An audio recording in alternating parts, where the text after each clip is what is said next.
everybody, and welcome back to my channel. Earlier this week I released a video that told you all about the different diagnostic criteria for ADHD. Today I'm going to be telling you all about how I got diagnosed with this disorder.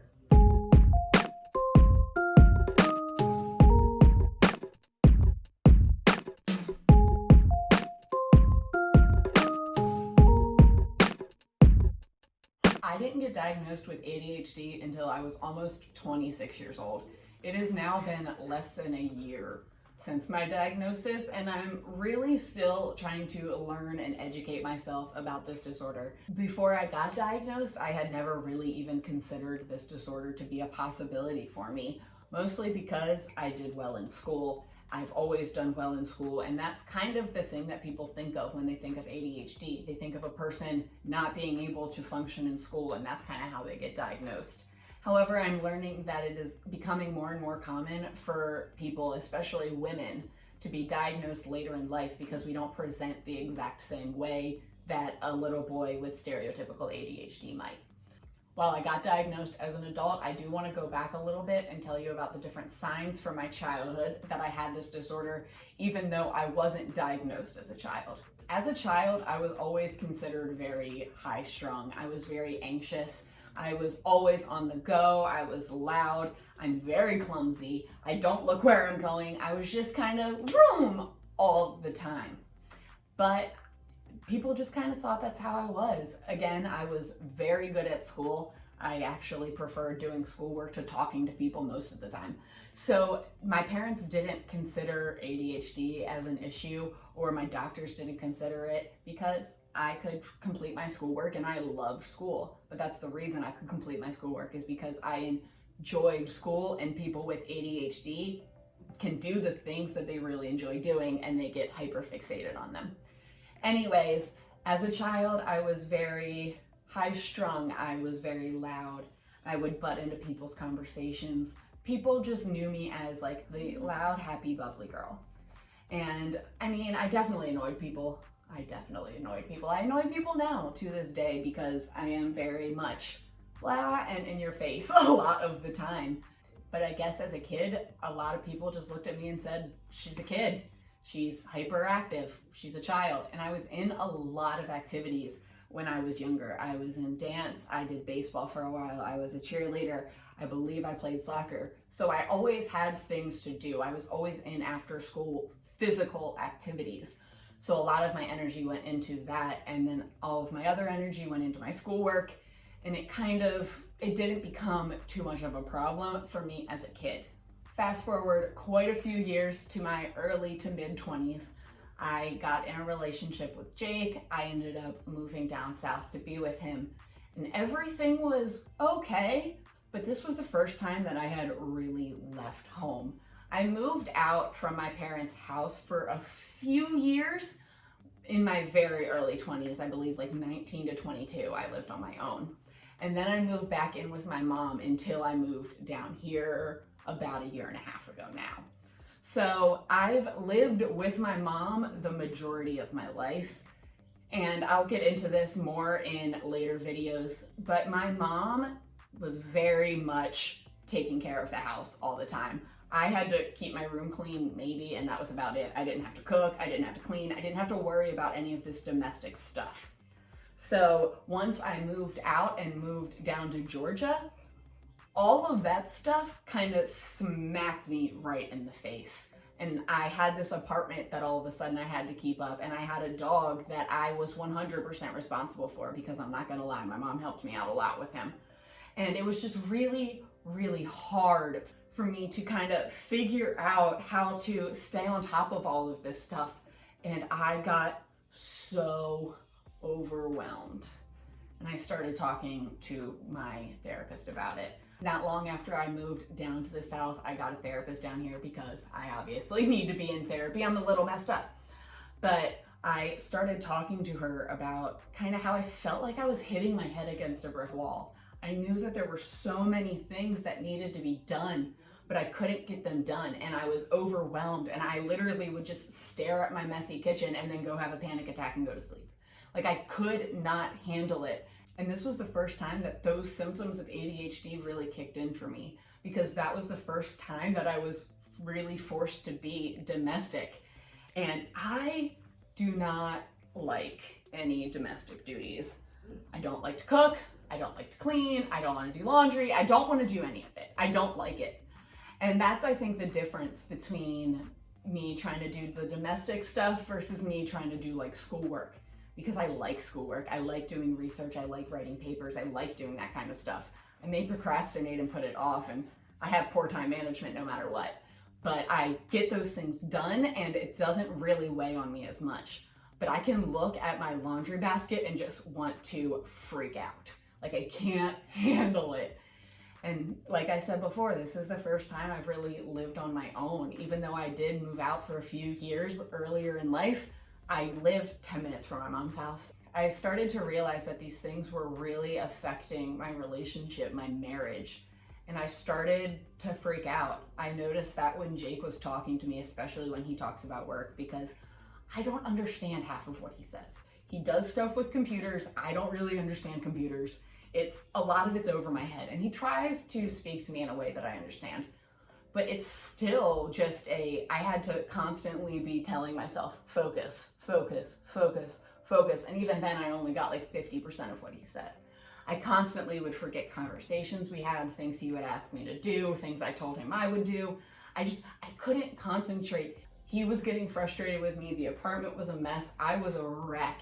And I couldn't understand what was going on.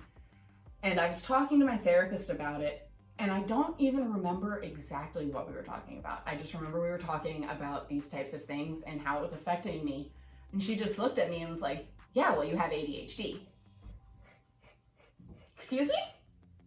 Up until this point, I had been diagnosed with depression, anxiety, borderline personality disorder. People have spoken about the possibility of me having dependent personality disorder. But not once, not one time in my life had anybody ever considered ADHD for me. And that includes myself. I've gone through an entire college program on psychology, as well as my first year of my master's degree. I know about ADHD, but for some reason there's this stigma, this stereotype that if you're good at school, you can't have ADHD, and if you're not diagnosed as a small child, you can't have ADHD. And that's not the case. So when my therapist said that, my brain just kind of blanked. I didn't know what to do. I didn't know how to handle it. And she kept talking, and I was like, whoa, wait, go back. What do you mean I have ADHD? And she was like, oh, have we never talked about this before? Turns out my therapist also has ADHD, was diagnosed as an adult, and kind of recognized the symptoms in me. She said, yeah, that's why you never let me finish a question before you answer it. That's why you're constantly interrupting me. That's why you talk so much and why you have so much energy. And I was just like, okay, yes, this makes sense, but why has nobody ever said this before? My therapist was also diagnosed with ADHD as an adult. And she says that she kind of sees a lot of herself in me, in the sense that she sees a lot of those same symptoms. And she recognized it very quickly because it's what she deals with as well. So we spent the rest of that session talking about ADHD. She pulled up an article and read it to me, and I literally was like, yep, that's me, that's me, that's me, that's me. And I left that session with just like my mind blown. My therapist told me to kind of do some research on my own, look some things up, see how I felt with that diagnosis, and we would talk about it the next week. And I did some research, and it all made sense. And I was so irritated. I ended up making a post on Facebook about ADHD, possibly about being diagnosed. I don't remember exactly. But my very first best friend in this entire world, we met when I was 3 years old, messaged me and was like, yeah, I got diagnosed with the same thing a few years ago. She said it's really common, especially for girls and women, to not be diagnosed until we're older because we don't fit that stereotypical ADHD mold. And everything made sense, and I was mad at myself, really, honestly. I think I was more mad at myself for anything, for not realizing it, for not being smart enough, I guess. And that's just me beating up on myself, because if the only thing I've really been taught is ADHD causes disruptions in school, then if I didn't have disruptions in school, I don't have ADHD. And that's just kind of how my brain worked, and I was just so mad that I didn't think about it and was beating myself up. But the more research I did, the more I thought about it, the more I really realized that This was something that I have been dealing with my entire life that affects me more than I could ever understand. And honestly, my ADHD going untreated is probably the reason that my anxiety and my depression developed as severely as they did, because untreated ADHD very commonly leads to anxiety and depression symptoms. So everything just like clicked. It made sense in my head and I could understand why this diagnosis was for me. I kept beating up on myself that I didn't see it coming. And maybe I just got too cocky because I called the borderline diagnosis before I got it. But I didn't see it coming and I didn't know what to do. The next week or so after diagnosis was really difficult for me. My brain just couldn't wrap my mind around all of this stuff. I couldn't understand. It was a diagnosis that was thrown at me that I wasn't expecting, and it threw me for a loop and took me a minute to get adjusted. But once I did, I was almost easier on myself. I became more patient with myself because no, you're not unable to do this housework because you're a lazy, terrible POS and nobody should have ever married you. You're unable to do this housework right now because you have untreated ADHD and you're overwhelmed and like your brain physically does not work the same as other people's. Your brain physically does not work the same as a normal person. So I can't expect the same results as everybody else. And I think that knowing that has kind of given me a chance to be easier on myself, to be more patient with myself, to say, you know, I'm doing the best I can. Before, I used to get mad at myself for trying to take shortcuts. Now, I'm not taking a shortcut. I'm simply going with my illness. I'm not trying to fight it as much, not trying to do things like everybody else does. I would rather take what other people see as a shortcut to get something done than to not get anything done at all. I have to work with my illness. I can't work against it, if that makes any sense at all. So I feel like this diagnosis made me much more patient with myself, and I became much easier on myself, which is something I am very, very grateful for. I feel like if I didn't have ADHD, even just filming and editing and all of these things wouldn't take nearly as much time, because I wouldn't get as distracted by the dog in front of me or whatever's going on outside. I wouldn't lose my train of thought as much. I wouldn't talk as much, because talking a lot makes editing process a bitch. But either way, ADHD obviously still affects me, and it's something that I still have to work on and I'm still teaching myself about. But I'm really glad I got this diagnosis because it makes sense. It put a lot of my puzzle pieces together, and now I know what I'm fighting. I don't know if I ever really would have been able to treat my anxiety or my depressive symptoms if I wasn't also treating my ADHD, because again, untreated ADHD can cause anxiety and depression. So it's really nice to know what I'm battling, what I'm fighting, and know that what I'm doing is actually helping me. There's only so many breathing exercises for anxiety that you can do, but if you're having the anxiety because of your ADHD, if you treat the ADHD, your anxiety becomes less. Like I said, it really just brought all of the other pieces of the puzzle together, made everything click, and now I can do something about it. I'm on my medications and I'm doing my therapy and I'm working towards recovery every single day.